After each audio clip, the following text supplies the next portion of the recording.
En la iglesia nos pasa lo mismo que en el mundo. Hoy ustedes pronuncian la palabra amor y los chicos adolescentes de 12, 14 van a entender de una manera, los de 20 de otra y los adultos peor. Y es capaz que a ninguno se le ocurre pensar en el auténtico sentido de la palabra amor. ¿No es cierto? Con las palabras pasa eso. Con el uso se van desvirtuando, van adquiriendo otro sentido. En la iglesia nos ha pasado, creo, eso también con la palabra misión. Hoy, por ejemplo, en la reunión, uno de nosotros dijo, no, yo voy a hacer una pequeña misioncita llevando no sé qué a una pequeña misioncita. ¿Qué es una pequeña misioncita? La misión de la iglesia es su identidad más profunda. Es lo que todos los discípulos misioneros tenemos que hacer en nuestra vida consagrada por el bautismo todos los días, en todo momento. Habrá momentos especiales de misión, pero la misión es de todos y en todas partes, y para todos. Es lo que vamos a tratar de ver ahora de la mano de estas ayuditas que nos va a dar el cardenal Pironio y el Papa. Fíjense el título. Nuestra, no la. Para sentirnos parte activa. Iglesia. Iglesia, la palabra original, ¿saben lo que significa? Los convocados. Los convocados, los llamados, los elegidos para. Por eso en las cartas de San Pablo, por ejemplo, cuando escribe a una iglesia, a una comunidad, dice, a la iglesia que está en Corinto. ¿No? Nosotros decimos en alguno de los prefacios de los regales eucarísticas, a la iglesia reunida en Mar del Plata, a la iglesia reunida en Medalla. La iglesia somos los que nos congregamos porque hemos sido llamados y elegidos y agrego consagrados por el bautismo y la confirmación, la unción del Espíritu. Bueno, vamos a empezar con algo de lo que en el documento de Aparecida, que les comenté antes, se nos decía, que después va a tomar el Papa en su Evangelii Gaudium, y que a la vez, el documento de Aparecida y la Evangelii Gaudium toman un documento ya viejo. El Papa, cuando era joven, estudió y ya ordenado, recién ordenado, conoció la primer gran carta apostólica del Papa Pablo VI después del concilio. El concilio hace ya 56 años. Esa primera exhortación se llamaba Evangelii Nuntiandi, el anuncio del Evangelio. Bueno, ahí está todo. Eso motivó que en América Latina se hiciera un primer encuentro del CELA, que se llama Conferencia Episcopal Latinoamericana, que fue en Medellín, Colombia, donde salió una serie de documentitos chiquitos donde la iglesia hacía la opción por los pobres, por los jóvenes, por la élite, porque decían, no podemos hacer una iglesia que se ponga al servicio de la liberación integral de las personas y de los pueblos, y de los pobres, por lo tanto, si no se convierten los que manejan el poder y manejan el dinero. Entonces, en esos documentos de Medellín había una clara opción por evangelización, también y principalmente, diría yo casi, en el documento ese, de las élites o élite, de los dirigentes de los países, porque sin ellos era imposible la verdadera liberación de los pobres. Bueno, eso fue Medellín. Después siguieron los encuentros latinoamericanos, vino Puebla, Santo Domingo fue la tercera, y finalmente Aparecida, que todas siguen una continuidad y todas se alimentan de ese documento del Papa Pablo VI, Evangelii Nuntiandi. Ustedes van a ver acá en algunas frases que están tomadas justamente de ese texto del Papa, sobre todo en los que cita el cardenal Pironi, que tomaba perfectamente ese tema. Bien. Vida en abundancia en un mundo globalizado y excluyente. ¿Quieren leer ustedes? A ver, cualquiera. Vida en abundancia en un mundo globalizado y excluyente. La vida central en el mensaje evangélico. La vida en abundancia que Jesús vino a traer. En cuanto presencia del reino de Dios en la historia. Es el núcleo del documento de Aparecida. 33. La vida es abordada en sentido amplio. La vida es plena de Dios, para todo el hombre y todos los hombres. Documento de Aparecida, número 399. Seguimos. Ahora viene una de esas palabritas que vimos antes. Empezamos por un título. Todos anhelamos vivir felices. Si hay algo que hoy, siglo XXI, todos los seres humanos seguimos teniendo, es la gana de ser felices, ¿o no? Pregúntenle a los chicos, pregúntenle a los jóvenes. Y yo quiero ser feliz, yo quiero vivir. Pero vivir feliz, no jodido, digamos. Ese es el anhelo más profundo que todos tenemos. ¿Pero por qué es el anhelo más profundo? Porque cuando Dios nos pensó para ser partícipes de su propia felicidad, que es infinita. Es la felicidad del amor. Nos hizo semejantes a Él. Y en cada ser humano, como hijo único de Él, hija, plantó ese gen del deseo de la felicidad. Por eso nunca estamos satisfechos. Siempre estamos queriendo, buscamos esa felicidad de muchas maneras, ese es otro tema. Pero estamos hechos para ser felices. Y fíjense, el primer relato mítico, pero no es una mala palabra decir mito. El mito es la manera que tenían los pueblos más primitivos de expresar lo inexpresable con palabras humanas. ¿Cómo transmito yo a mi hijo, a mi nieto, en una civilización que recién empezaba con el Putecantopus erectus, los valores de la vida, para qué estamos hechos, cómo tenemos que vivir, cómo tenemos que hacer para convivir felices? ¿Cómo hacemos? Con cuentitos. Esos son los mitos. En la Biblia tenemos una colección. Los primeros relatos, sobre todo del Génesis, son mitos, pero que tienen un sentido profundísimo. Y en uno de esos relatos ya encontramos esa definición de vida. ¿Dónde pone Dios a Adán y a Eva, a la primera pareja, al ser humano? Que eso significa Adán. Adán, barro, tierra, Eva, maternidad, fuente de vida. ¿Dónde los pone? El mito del paraíso. Sean felices. Acá. O sea, eso lo llevamos dentro desde el origen.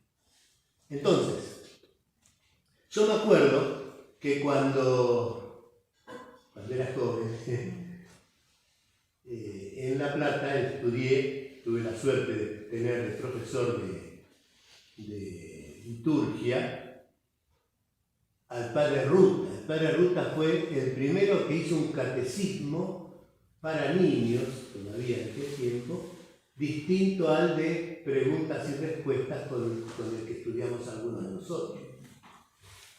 Era un catecismo bíblico, eran imágenes tomadas de la Biblia. El segundo catecismo que se hizo en esa época, que fue el que nos inspiró a nosotros cuando empezamos con la catequesis familiar en Lourdes, fue uno que se hizo en Reconquista. No, sí, en Reconquista. O Resistencia. No, Reconquista. En Reconquista, que se llamaba Para ser felices con Jesús. Fíjense, ya estaba. Ojo que cuando salió ese catecismo estábamos en una iglesia donde había un sermón, había un retiro, había algo así, y se nos hablaba primero del pecado, de la culpa, de que había que zafar de ese mundo negro que nos atormenta, y que Dios, eso ya lo decía el catecismo original, ese de pregunta y respuesta, ¿quién es Dios? Dios es el ser infinitamente perfecto.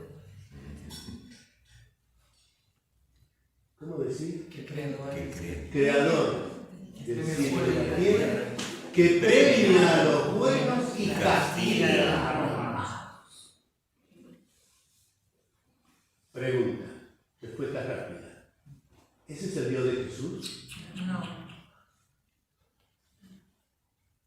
Fíjense.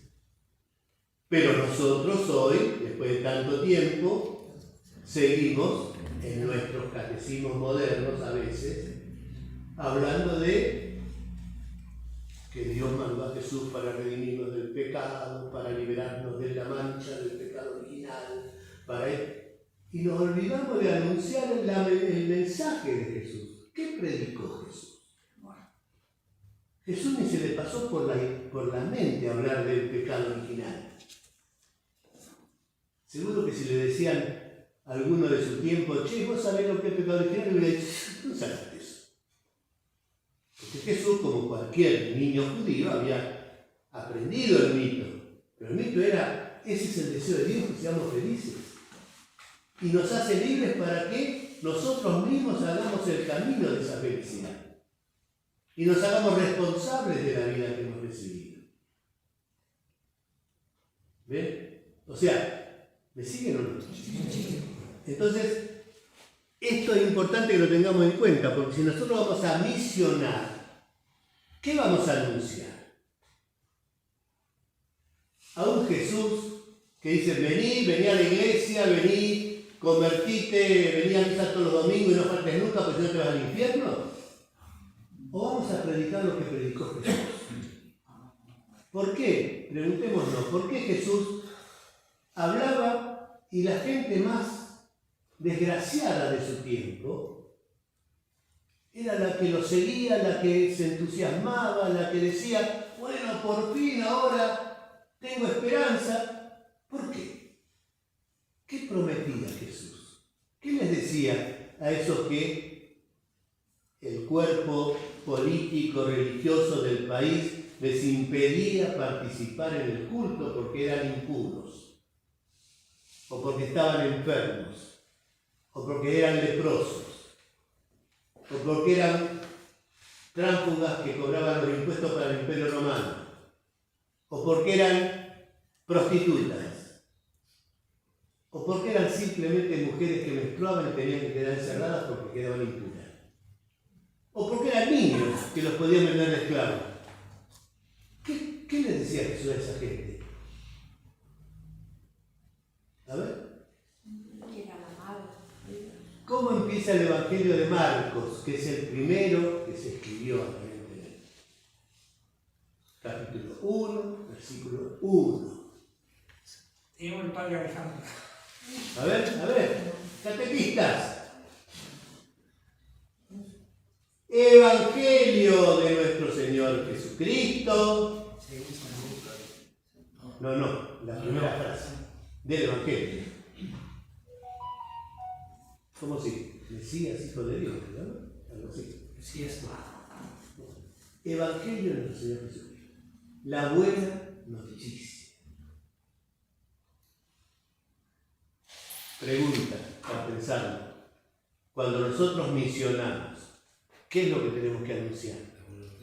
El Evangelio. Evangelio es La buena la noticia. buena noticia. A ver, ¿qué le digo yo a este purrete de 12 años que anda desesperado por tirarse a esta chiquita que también anda, porque son así ahora, ¿vieron? ¿Cuál es la buena noticia? ¿Qué le puedo decir yo a ese chico? Para que la reciba con gozo. O a ese joven que cayó en la droga.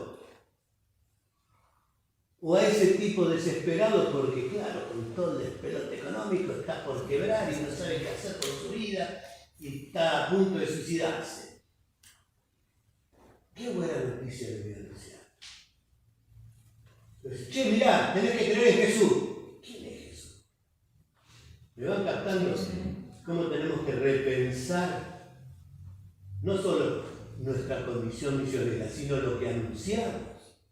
¿Y por dónde empezamos? ¿Se acuerdan el tema de la samaritana? ¿Por dónde empezó Jesús? Primero, no empezó diciéndole, che, vos sos una mujer que tenés que cambiar de vida porque si no te va a condenar. Empezó él pidiéndole a ella, tengo sed, ¿me podés dar de beber? Y la mujer, vos, un judío, me pedís de beber a mí, que soy samaritana. Si nos despreciamos, nos odiamos, ¿no? Yo te necesito para saciar la sed. Y ahí empieza el diálogo, hasta llegar a, yo tengo una fuente de agua viva, dame de ese agua, dice la mujer, y salió corriendo a anunciar que había descubierto a Jesús. Bueno, eso es lo que hacía Jesús. Nosotros estamos llamados a hacer lo mismo. Entonces, la vida que tenemos que anunciar es una vida, en el cuadro anterior decía, abundante. He venido para que tengan vida y vida en abundancia. No he venido para que tengan una vida jodida, lastimada, culposa, martirizada. Y vayamos pensando, a lo mejor en nuestra propia historia personal.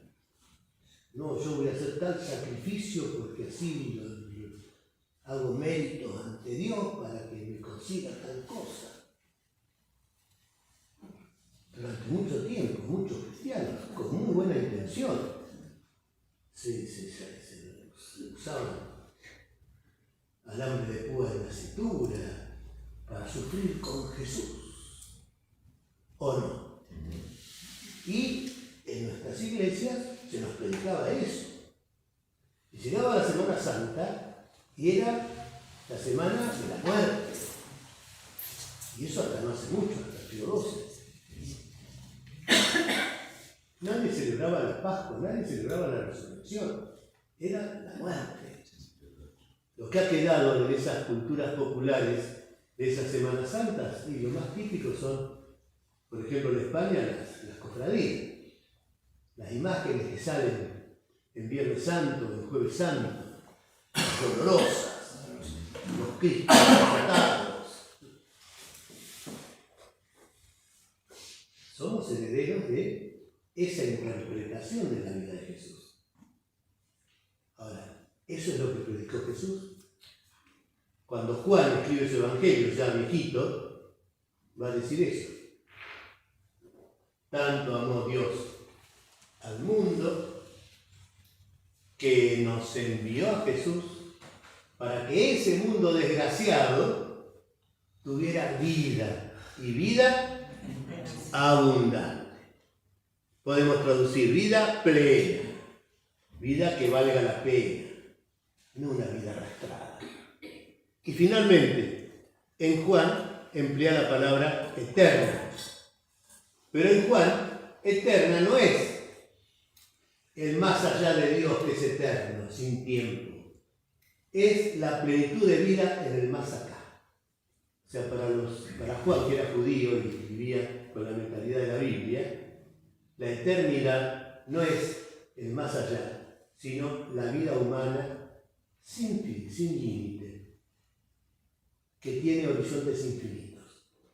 Por eso, cuando Jesús anunciaba la vida eterna, Sale pocas veces la palabra eterna en los otros evangelios, pero bueno, Jesús hablaba de la vida. Para salvar la vida, el que quiera salvar su vida, no estaba hablando del después de la muerte, estaba hablando de salvar esta vida. La única que conocían, y en la antropología bíblica, la única que los judíos entendían. ¿Se entiende más o menos? Nosotros después nos contagiamos del dualismo griego y nos miramos a nosotros mismos y decimos, tengo un cuerpo y por ahí adentro, escondida en algún momento, no sé, en algún ombligo, en un rincón del intestino, anda el alma. Cuando el alma por ahí se nos va, sonamos. Eso es inconcebible para el semita. El ser humano es una unidad. Tiene dimensiones para entenderlo, pero es una unidad. Por eso cuando Jesús hablaba de que hay que alimentar y dar pan a la gente, no entendía solamente lo que nosotros entendemos ahora, la Eucaristía. No, hay que darle pan a la persona. Y el primer signo que hace Jesús en el Evangelio, ¿cuál es? La multiplicación de los panes. Donde va incluido la escucha de la palabra que abre horizontes para una vida espiritual. Bueno, importante esto de la vida eterna, tenerlo en cuenta. Sí, seguía diciendo el documento, presencia, esa vida abundante, plena y eterna, es el signo de la presencia del reino de Dios en la historia. 3 palabritas, presencia. ¿Dónde está el reino de Dios? En ustedes, decía Jesús. ¿Y cuándo va a venir el reino de Dios? Y Jesús decía, ya está en ustedes. Presencia del reino en la historia. Si nosotros nos podemos definir como discípulos, caminantes del camino de Jesús, como se llamaban los primeros cristianos. Los primeros cristianos se llamaban los discípulos del camino, porque seguían un camino que había enseñado Jesús. Podríamos también decir, somos los testigos del reino de Dios en la vida nuestra, en la nuestra y la del mundo de hoy.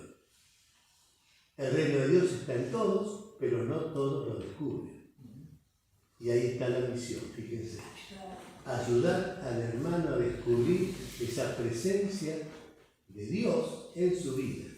¿De qué Dios? En la época de Jesús se llamaba Señor a los dioses. Por eso el emperador romano, cuando le agarró el primer emperador el chisporroteo del poder, se empezó a hacer estatuas y que todo el mundo tenía que adorarlo como el Señor. El único Señor del imperio es el emperador. ¿Sí? Y los primeros cristianos los obligaban a adorar esas estatuas como al Señor. Venían los cristianos y decían, no, el único Señor nuestro es Jesús. Los liquidaban, porque era contraponer al emperador a un señor que el propio gobierno imperial había crucificado. Cuando en el Evangelio aparece la palabra Señor, no es el Señor Fernando, el Señor Justino, el Señor, o el Monseñor Alejandro, el Monseñor Gabriel, no, es Dios. Esa era la palabra Señor para indicar que cuando algunos discípulos de Jesús, las primeras de todas las mujeres, dicen, Jesús es el Señor, están reconociendo la presencia de Dios en el hombre Jesús. Entonces, si somos misioneros, tenemos que anunciar esa presencia del Dios de Jesús en todo. ¿Y qué era el Dios de Jesús? Era el Señor, el emperador, el dominador, el Dios del Antiguo Testamento que liquidaba a los egipcios, que castigaba a los pueblos, que le decía a los israelitas, vayan y aniquilen a toda la población con ovejas, con cabras, con mujeres, con chicos, porque eso está en la Biblia, ¿o no? Han leído eso, ¿no? Hay relatos terribles, la imagen de Dios que aparece en esas tradiciones tan antiguas, es de otro. Ese era el Dios de Jesús, ¿no? El Dios de Jesús era el que empezaban a anunciar los profetas, algunos que decían, no, pero Dios es como una mamá que nos amamanta, que nos cuida, como un esposo tan enamorado que a la mujer que le metió los cuernos la va a buscar y la reenamora y la lleva al restaurante donde la llevó para su opción de novio, para volverla a conquistar. Ese es Dios. Y llegó a Jesús y dijo, Dios es Amor. jamás a un judío en la época de Jesús se le hubiera ocurrido llamar a Dios Abba, Padre. Esa es la revelación de Dios en Jesús. Ese es el Dios que tenemos que anunciar. Padre, el que está con vos, el que no lo ves porque es la vida, es el amigo que te dio una mano, es la mamá que te crió a pesar de todo, ahí está Dios, es la vida que te da vida. Ese es nuestro Dios. Decía el texto, Jesús, misionero del Padre, el enviado, es enviado para que todos tengamos esa vida. Y el Papa se la pasa repitiendo, todos, no algunos. Nosotros hemos pensado durante mucho tiempo una iglesia cerrada, la iglesia de algunos, y la seguimos pensando. Por eso nos cuesta abrir puertas, literalmente porque tenemos miedo de que nos roben, y simbólicamente abrir las puertas de nuestras comunidades.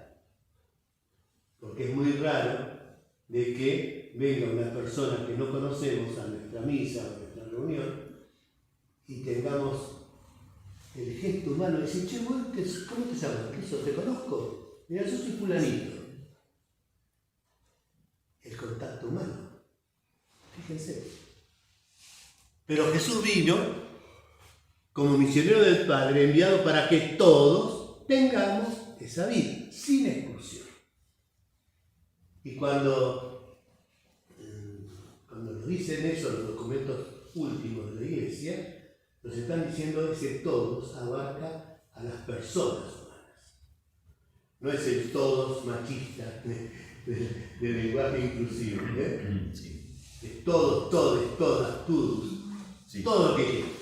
Porque antes que ser hombre, varón, mujer, homosexual o prostituto, somos personas. Somos hijos de Dios. ¿Se entiende eso?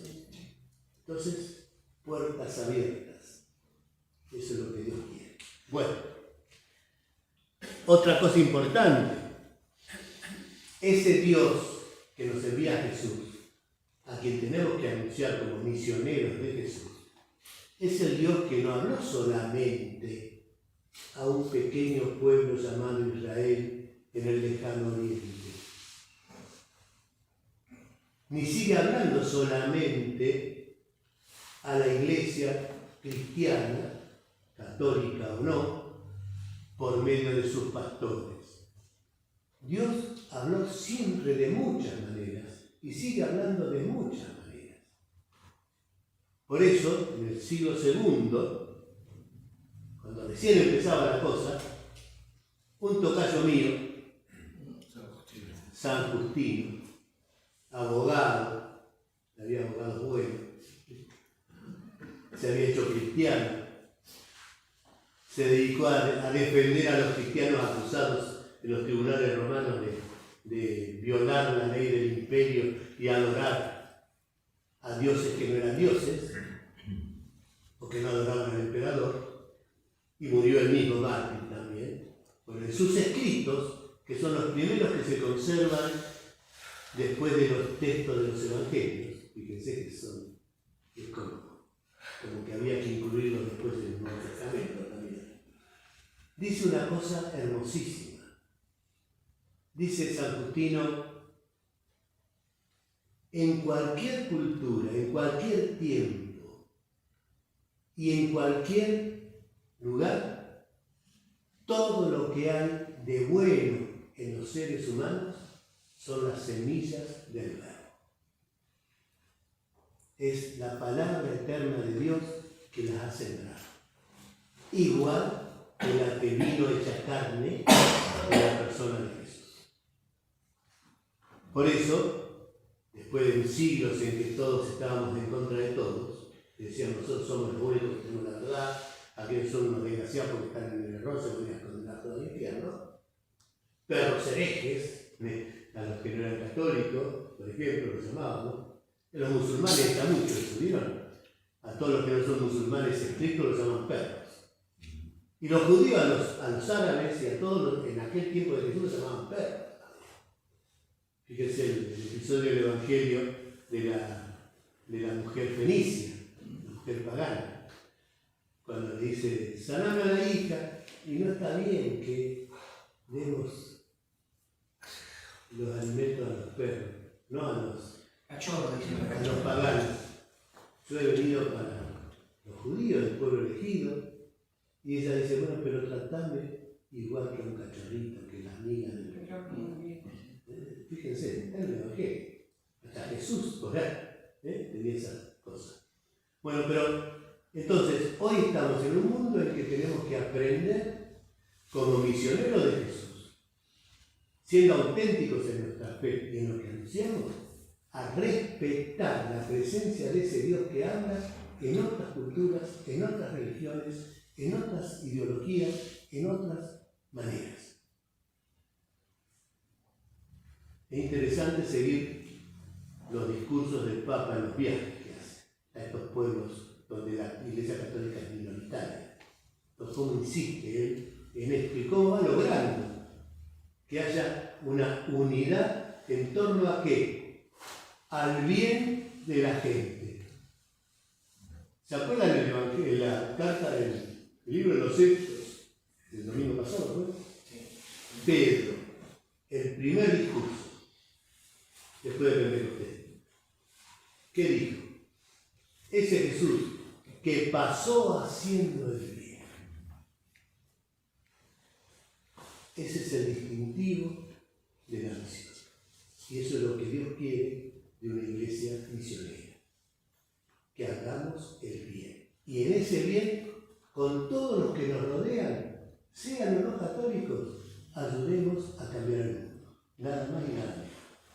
Para que el reino de Dios, que ya está, se manifieste. Y el reino de Dios es vida y vida abundante para todos, sin exclusión. Bueno, y finalmente acá tienen el mundo real, mundo globalizado y excluyente, generación incrédula y perversa, decía Pedro en ese discurso, o sea, nada ha cambiado. El Evangelio, la buena y entusiasta noticia que nos hace felices, eso técnicamente se llama el querigma. Se van a escuchar muchas veces hablar de la catequesis querigmática, de la evangelización y del querigma. ¿Pero qué es el querigma? El querigma es el anuncio entusiasta de que viene la buena noticia de que la vida va a cambiar para bien. Querigma, los querix, en griego, eran los ejércitos que peleaban en aquel tiempo. Las batallas se daban fuera de la ciudad, no es como ahora que mandan las bombas dentro de la ciudad. Y la gente que quedaba en la ciudad amurallada eran las mujeres y los niños, porque todos los hombres estaban en la batalla. Por supuesto no había ni telefonitos ni señales de humo todavía, o capaz que sí. Entonces nadie sabía qué pasaba en la batalla.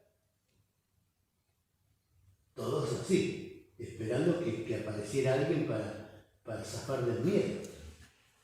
Cuando un ejército iba ganando, uno de los jinetes, el más veloz, lo mandaban a la ciudad a decir: ¡ganamos! ¡Ganamos! Y la gente, ¡oh! ¡Qué bárbaro! Bueno, ese es el querigma. Ese es el querigma. Nosotros anunciamos a Jesús. Jesús vino, nos salvó, es el camino, verdad y vida. Si es que va a ser así. Porque no, como voy a decir eso,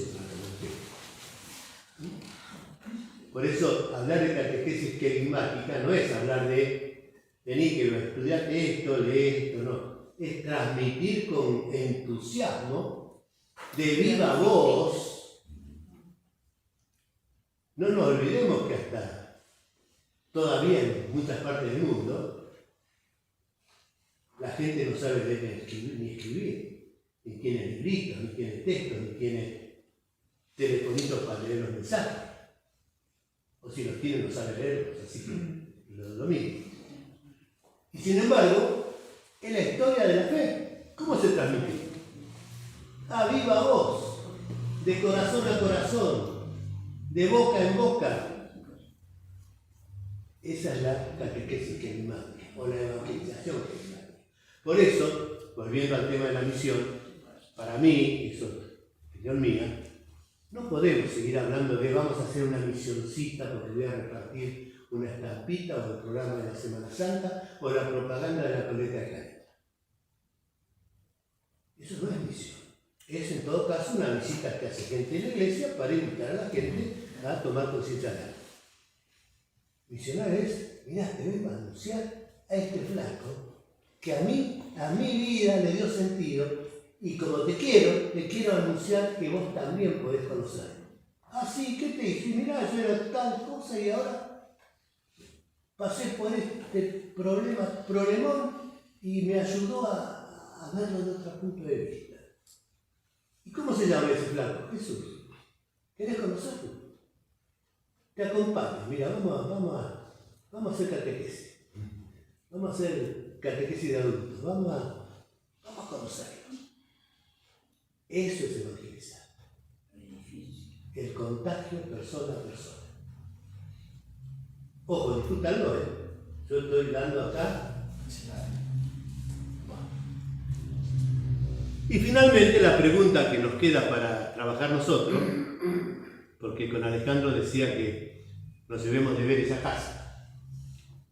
Entonces, este deber es importante. ¿Qué evangelio anuncia Jesús? Agarremos los evangelios y veamos qué hacía Jesús. ¿Cuál era el evangelio que anunciaba a esa gente que lo rodeaba, que lo seguía? ¿Qué les decía? Y nosotros, discípulos misioneros de Jesús, ¿qué evangelio deberemos anunciar? ¿Y cómo? ¿Podemos seguir? ¿O se aburren? ¿Quieren hacer algún comentario? Están a tiempo. Charlen. No, yo pienso, lo hemos llamado varias veces, Pino, teniendo la figura anterior, todo esto, del anuncio, Justino expresaba de lo que tenemos que anunciar. Me parece que tendríamos que ir a una pregunta mucho más anterior. Cuando nosotros anunciamos el Evangelio como buena noticia, y siempre lo decimos, nosotros tenemos noticias reveladoras, de doctrinas, son noticias. También podemos transmitir las noticias que vemos en lo cotidiano, lo que nos da una noticia. Ahora, ¿cuándo es una buena noticia? Yo me pregunto siempre si lo que anuncio primero pasó por mi corazón. Si yo tengo esa experiencia, Justino decía recién, somos testigos y hablaba de una nueva misión. Y uno se pregunta, ¿por qué? ¿Qué es lo que revela Jesús? Revela una experiencia, que no fue un anuncio doctrinal, sino vivencial. Este fue el bautismo, este es mi hijo el que yo amo. Esa experiencia es el que da sentido a la buena noticia de Jesucristo. Yo les vengo a decir, Agustino, yo les vengo a anunciar algo que pasó por mi corazón primero. Yo lo digo por mí. Muchas veces nosotros señalamos cosas y buenas y profundas, pero si no pasó por nuestro corazón, queda en una clase hermosísima que terminamos y todo. ¿Sí? El primer punto. ¿Qué es para mí una buena noticia? Que si realmente Jesucristo penetró en mí para que yo diga que soy buena noticia. Felipe, el que me ve a mí, ve al Padre. Uno se pone a pensar y dice, pero si hay una realidad bautismal, si hay una presencia de gracia, si hay un anuncio que nos ha transformado el corazón, mi vida, y yo escuchaba, ¿cómo era? Perdón, ¿el nombre de quién era la vida?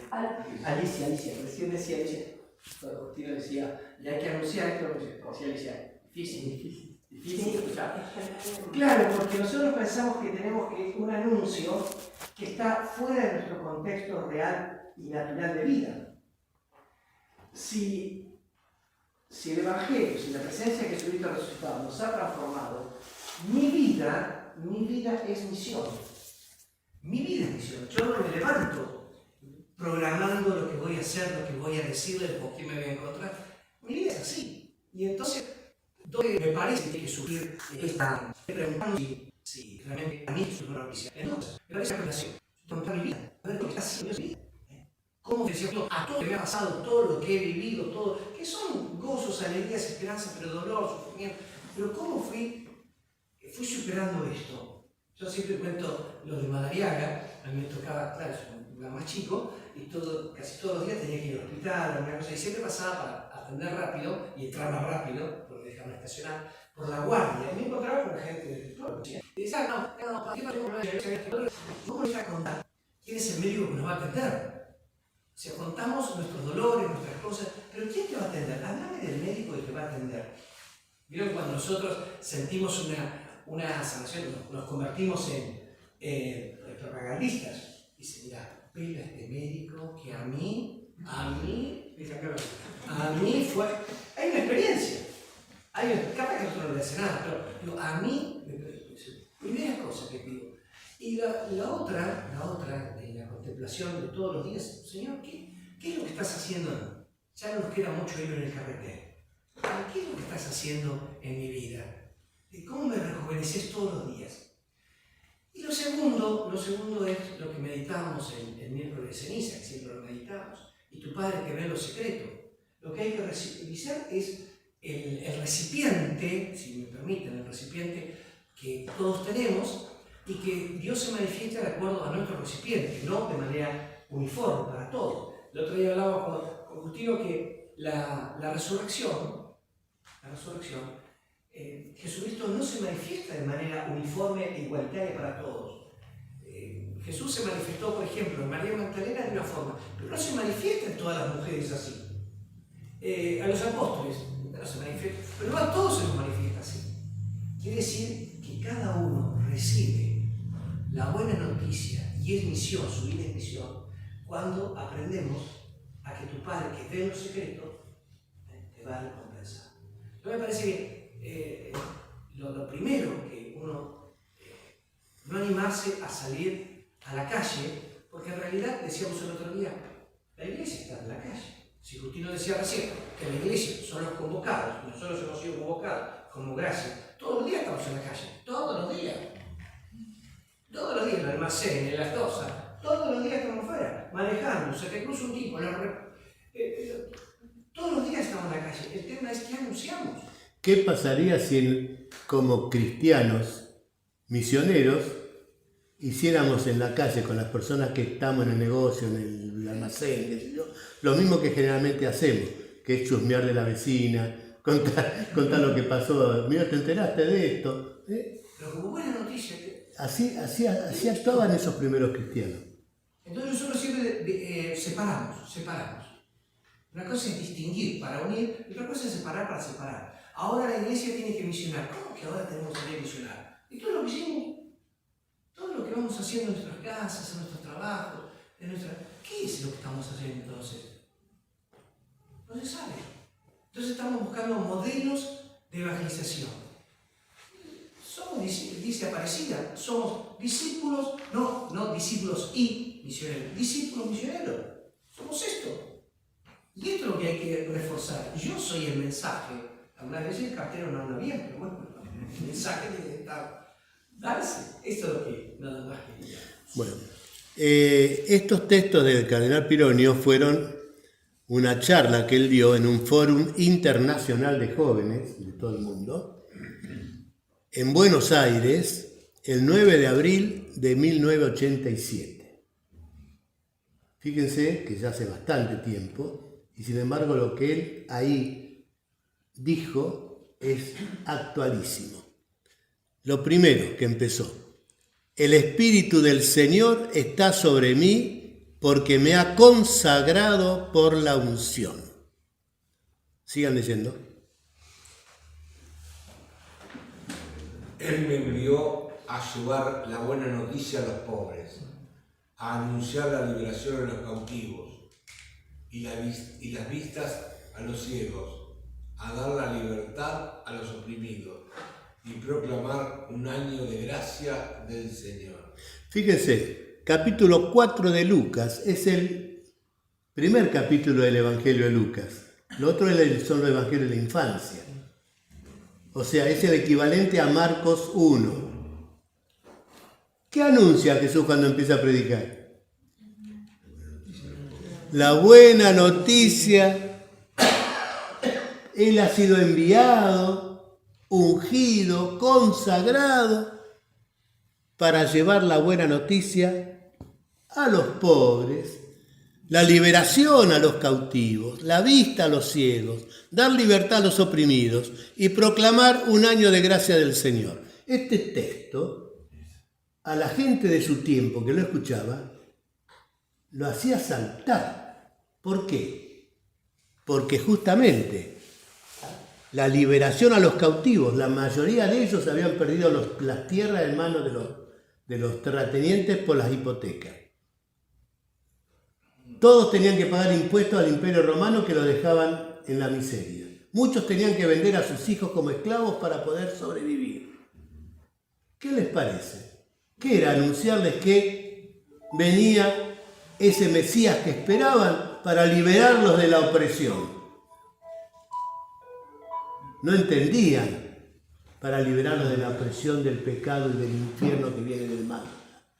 Ellos se ponían entusiastas porque lo escuchaban hablar a lo que ellos querían en ese tiempo, en ese momento, en sus vidas. Por eso el gran escándalo de los apóstoles no fue que rechazaron a Jesús muchos, fue que lo crucificaron. Que su sueño de liberación se hizo añicos. Esperábamos, ¿se acuerdan los discípulos de Maús? Nosotros esperábamos que Él fuera el que esperábamos para liberarnos, y mirá lo que pasó. Otro más que crucificar. Bien. Sigue. Son frases elegidas, no es todo el texto, pero la misión esencial de la Iglesia es la evangelización. Acá viene, ven, Evangelii Nunciandi, la carta de Pablo VI. Evangelizar constituye, en efecto, la dicha y vocación propia de la Iglesia, su identidad más profunda. Ella existe para evangelizar. No, la Iglesia existe para celebrar la Eucaristía, hacer grupos de adoración nocturna y que se salven las almas piadosas que hicieron el retiro en silencio de un mes, según San Ignacio de Loyola. Que no está mal. Ojo. No, la misión de la Iglesia es esa, fíjense.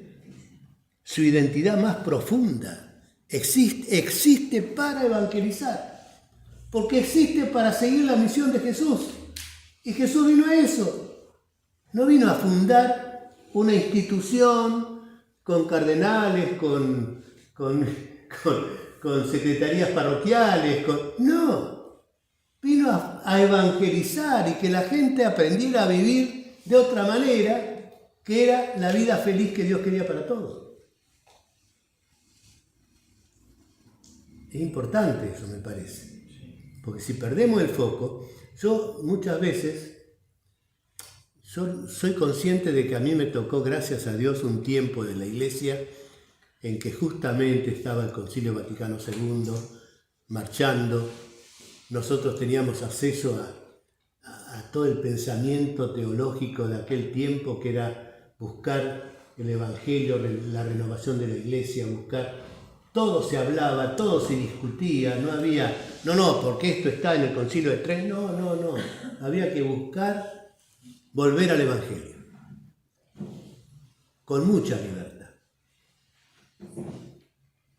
Pero una de las cosas que nos quedó claro del concilio fue esto, lo que pone el Papa, que la misión de la Iglesia era evangelizar, que Jesús no vino a hacer instituciones, eso vino después, por la necesidad de las comunidades cristianas de sobrevivir o de inculturarse en un tiempo, en una época, en una cultura determinada, en un país determinado. Y de ahí surgieron las diversas iglesias, los diversos ritos, todo lo demás. Pero lo primero, durante 300 años, fue la misión evangelizar, anunciar un nuevo modo de vida del cual Jesús mismo es el modelo. Por eso nos va a decir el domingo: yo soy el camino, la verdad y la vida. Venía esto. Después,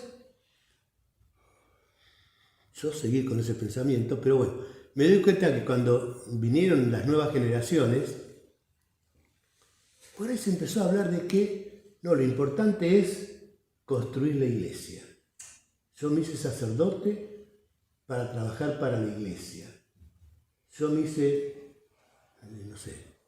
misionero de Chester para que venga la gente a la iglesia. Sí, que venga la gente a la iglesia, porque descubrió que ahí, en el signo del pan compartido, está la presencia real y verdadera del Señor, que nos sigue alimentando para la misión. Pero la vocación no es para construir la iglesia, es para llevar el Evangelio a todos y en todas partes, hasta los confines de la tierra. ¿Con la fuerza de quién?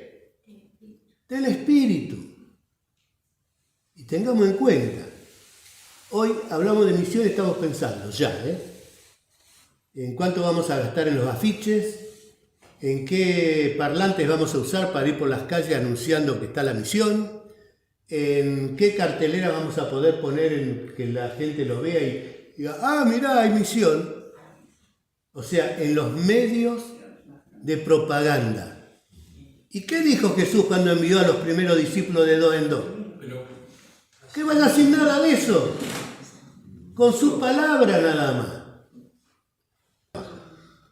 Cuando hablo de la misión global evangelizadora de la Iglesia con respecto a los laicos, fíjense con lo que dice. Me refiero a la unidad indisoluble, que no se puede separar, de estas dos tareas de los laicos. Construir la comunidad cristiana como ejemplo de convivencia, de diálogo, de escucha, de perdón, de tolerancia, y de obras buenas al servicio de todos.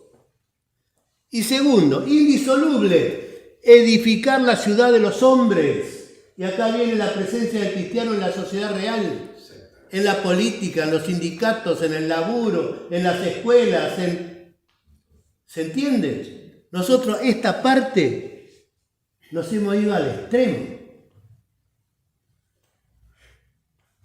¿Quién de nosotros está realmente evangelizando desde su edificación de la ciudad de los hombres en este momento en Necochea?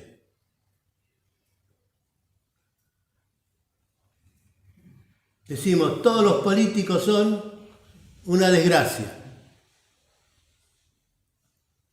Pero la gente buena es más abundante que la gente mala. ¿Dónde está la gente buena? Ah, no, yo soy cristiano, pero yo por eso, yo me dedico a mi grupo de oración, yo hago penitencia todos los viernes, yo rezo 3 veces el rosario por día y ya está. No me hables de ir a una reunión de cooperadora a la escuela, no me hables de trabajar en un sindicato, no me hables de, mucho menos de meterme en un partido político, que no existen, pero bueno, como tal, No, y sin embargo, fíjense, construir la comunidad cristiana y edificar la ciudad de los hombres. ¿Qué hicieron los primeros cristianos? Se reunían en comunidad, en alguna casa más o menos grande para entrar las 20 familias que eran, en una ciudad de 1 millón de habitantes. Esas eran las comunidades de San Pablo. Corinto, 1 millón de habitantes tenía. ¿Cuántos cristianos había? 20 familias, 30. ¿Dónde se reunían?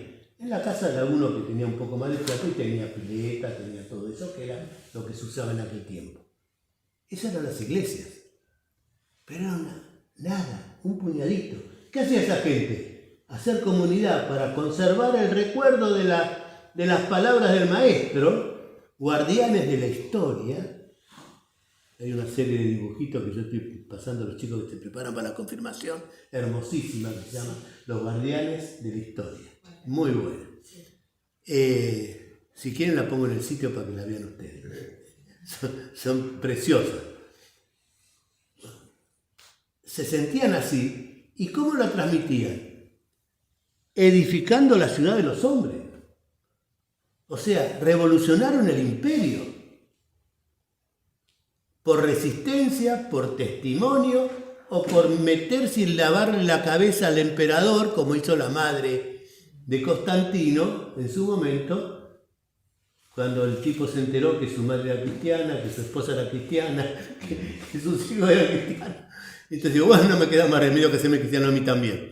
Y entonces ya decretó que hubiera libertad de culto. Pero fue así. ¿Cómo cambiaron la ciudad de los hombres? La esclavitud, que era lo normal en el imperio. Tratando como hermano al esclavo. Convivían en la misma casa, comían juntos. En nuestros países bautizados, todavía hay algunos lugares donde la familia muy cristiana, que tiene reclinatorio propio en la iglesia, que son los presidentes de la cofradía de la no sé qué, a la sirvienta no le permiten entrar al comedor de la gente. Cuando acá en Buenos Aires algunas chicas del colegio de la Inmaculada Concepción, que las monjas las llevaban a misionar, entre comillas, a hacer presencia y a hacer catequistas en los barrios de entonces que ya empezaban a ser marginales. Y venían con la idea que le habían puesto en catequesis de que ¿cómo van a comer aparte si somos todos hermanos? Y se lo contaban en la casa. ¿A quién se quejaba la gente? Al arzobispo. Y hubo un momento en que las pobres monjas dijeron, nos vamos. Cerraron el colegio como de monjas y se fueron. Se fueron a los barrios de misioneras, de testigos. Pero a estas chicas que le habían dicho eso, en sus casas, no, ¿cómo va a comer con nosotros?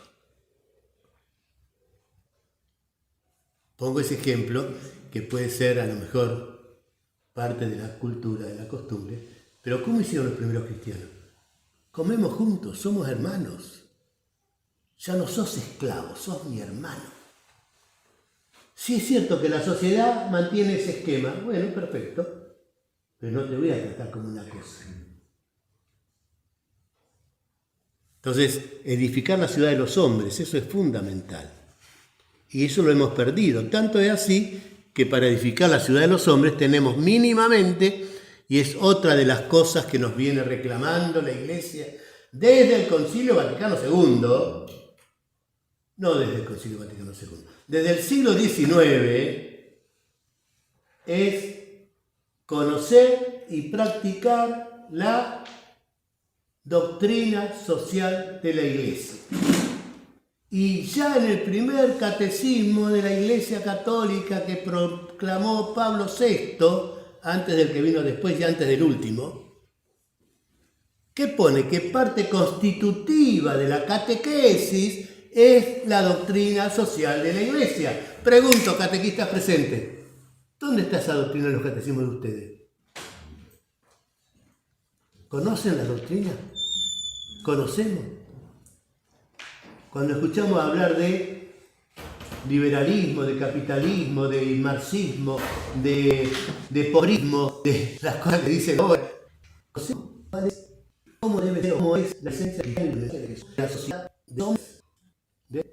Son unas comunidades, diríamos usando el lenguaje marxista, nos hemos aburguesado.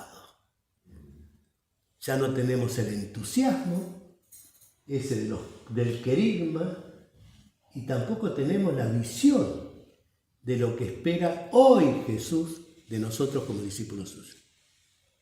Es necesario convertirnos, y ahí viene la gran palabrita. Es necesario cambiar la estructura, ya que cambiar, dejar lo que ya se pudrió de viejo y renovar cosas nuevas. Yo lo hago nuevo todas las cosas, el Apocalipsis. Pero a nosotros nos cuesta tremendo. No, porque yo di catequesis siempre así. Yo siempre dije esto.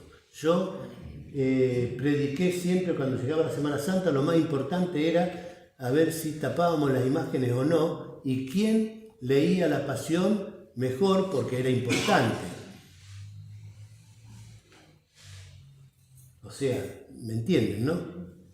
O sea, esto es importante que lo tengamos en cuenta. Por eso tenemos que cambiar.